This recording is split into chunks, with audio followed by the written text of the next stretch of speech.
200 કરોડના ફ્રોડમાં ઝડપાયેલો મયુર MBA કરી Dubai ગયો. બોગસ એકાઉન્ટથી 3 દિવસમાં 42 કરોડનું કર્યું ટ્રાન્ઝેક્શન. સુરતમાં હાઈટેક સાયબર ફ્રોડ કેસમાં પોલીસને વધુ એક મોટી સફળતા મળી છે. આ કેસમાં પોલીસે વરાછાના રહેવાસી માર્કેટિંગ પ્રોફેશનલ એવા મયુર ઇટાલિયાને ઝડપી લીધો છે, જે અગાઉ પકડાયેલ મુખ્ય આરોપી કિરાત જાધવાણીનો દૂરનો મામો હોવાનું સામે આવ્યું છે.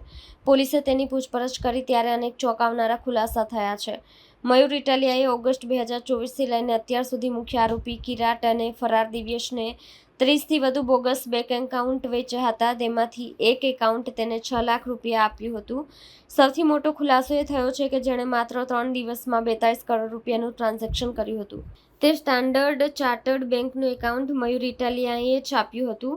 આરોપીઓ પાસેથી standard chartered, RBL, HDFC, axis જેવી પ્રખ્યાત બેંકોના એકાઉન્ટ મળ્યા છે.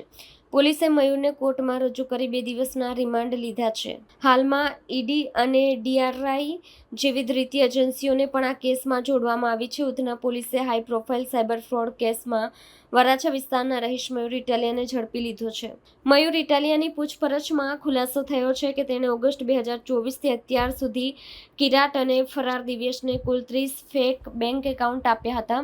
આ એકાઉન્ટની કિંમત 1 લાખથી લઈને 6 લાખ રૂપિયા સુધી હતી.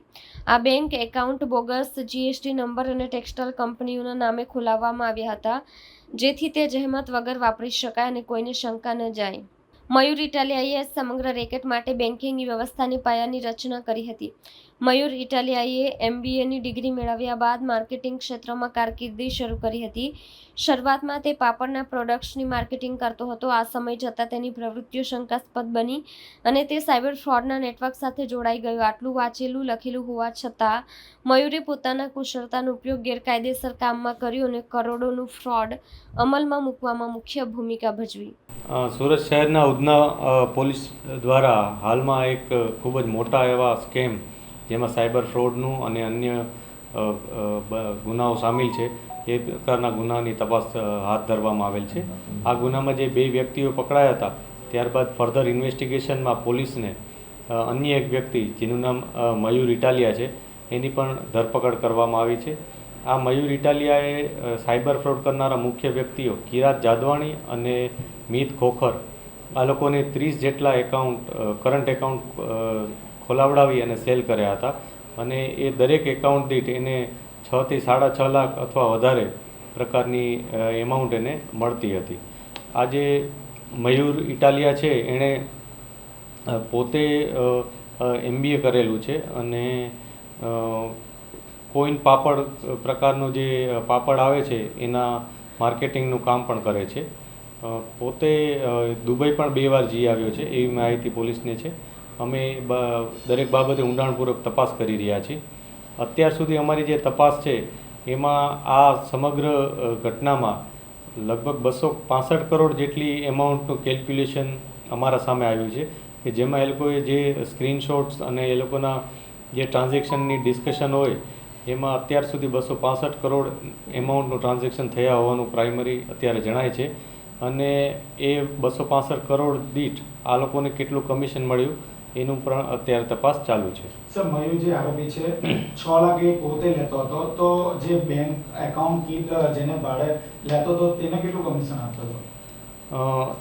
મયુર છે એ પોતે 6.5 લાખથી 6,80,000 જેટલી એમાઉન્ટ પોતે લેતો હતો દરેક એકાઉન્ટ દીઠ, અને એમાંથી 3 લાખ રૂપિયા એ જે લોકોએ એને એકાઉન્ટ આપ્યું હોય એને આપતો હતો અને બાકીના પૈસા પોતે રાખતો હતો.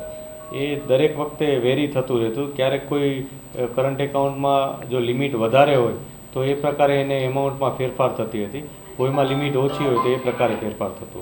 સર, એકાઉન્ટ ઉપયોગ કેમાં લેતા હતા? સૌથી મહત્વનું આ જે કરંટ એકાઉન્ટ્સ છે એ અત્યારે જે અમને માહિતી છે એ મુજબ સાયબર ફ્રોડમાં વપરાતા હતા. એટલે કોઈને કોઈ જગ્યાએથી કોઈ વ્યક્તિઓ સાયબર ફ્રોડ કરી અને જે પૈસા આવે એને આ એકાઉન્ટમાં નખાવતા હતા. ફોર એક્ઝામ્પલ, મારા સાથે સાયબર ફ્રોડ થયું હોય એટલે મારા એકાઉન્ટમાંથી પૈસા સીધા આ લોકોએ જો કોઈ પ્રકારનું કરંટ એકાઉન્ટ બનાવ્યું હોય એ કરંટ એકાઉન્ટમાં જતું અને એ કરંટ એકાઉન્ટમાંથી ફર્ધર એ પૈસા આગળના અન્ય એકાઉન્ટ્સમાં જતા.